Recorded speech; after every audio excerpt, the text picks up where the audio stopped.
Hi, നമ്മൾ ബിടെക്കിന് ഈ വർഷം ജോയിൻ ചെയ്യുന്ന സ്റ്റുഡൻസിനായിട്ട് നമ്മൾ ഫസ്റ്റ് ഇയറിൽ വരുന്ന സബ്ജക്ട്സ് ഇൻട്രൊഡ്യൂസ് ചെയ്യുന്ന ഒരു വീഡിയോ സീരീസ് ചെയ്യുന്നുണ്ട്.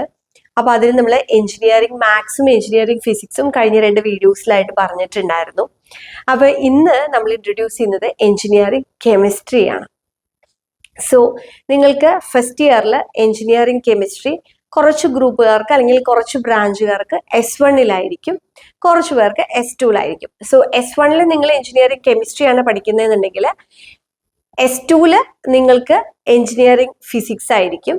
ഇനി അതല്ല, നിങ്ങൾ S1-ൽ എഞ്ചിനീയറിംഗ് ഫിസിക്സ് ആണെങ്കിൽ S2-ൽ എഞ്ചിനീയറിംഗ് കെമിസ്ട്രി ആയിരിക്കും. ആ രീതിയിലാണ് അത് വരുന്നത്.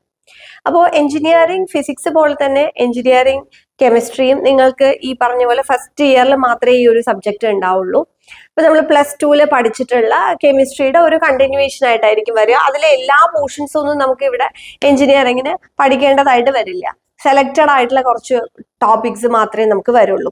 ഇപ്പൊ ഏറ്റവും ഇമ്പോർട്ടന്റ് ആയിട്ട് പറയുകയാണെന്നുണ്ടെങ്കിൽ ഇലക്ട്രോ കെമിസ്ട്രി, അതുപോലെ സ്പെക്ട്രോസ്കോപ്പി, പിന്നെ എഞ്ചിനീയറിംഗ് മെറ്റീരിയൽസ് റിലേറ്റ് ചെയ്തിട്ട് ഇപ്പോൾ ഗ്രൂപ്പ് സി വരുന്ന സ്റ്റുഡൻസിനൊക്കെ തന്നെ മെക്കാനിക്കൽ അല്ലെങ്കിൽ സിവിൽ ബ്രാഞ്ച് ഒക്കെ എടുത്തവർക്കാണെങ്കിൽ എഞ്ചിനീയറിംഗ് മെറ്റീരിയൽസ് കുറച്ചും കൂടെ പഠിക്കാനുണ്ടാവും. അതിൽ ലൂബ്രിക്കൻസ്, നാനോ മെറ്റീരിയൽസ്, ഫ്യൂവൽസ് അതൊക്കെ വരും.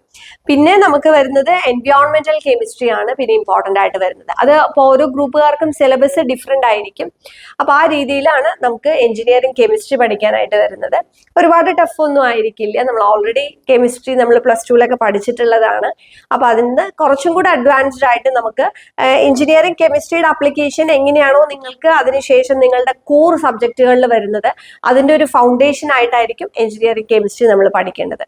അപ്പൊ ഞാൻ എപ്പോഴും എല്ലാ വീഡിയോയിലും പറയുന്നത് പോലെ നമ്മളൊരു പ്രൊഫഷണൽ കോഴ്സ് ജോയിൻ ചെയ്ത് കഴിഞ്ഞാൽ നമ്മൾ ഓരോ സബ്ജക്റ്റും പഠിക്കേണ്ടത് ജസ്റ്റ് മാർക്കിന് വേണ്ടി മാത്രമായിരിക്കരുത്.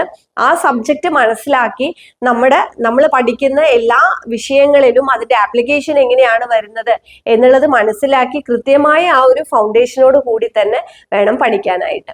ഇനി മറ്റൊരു സബ്ജക്റ്റുമായിട്ട് അടുത്ത വീഡിയോയിൽ വരാം. Thank you.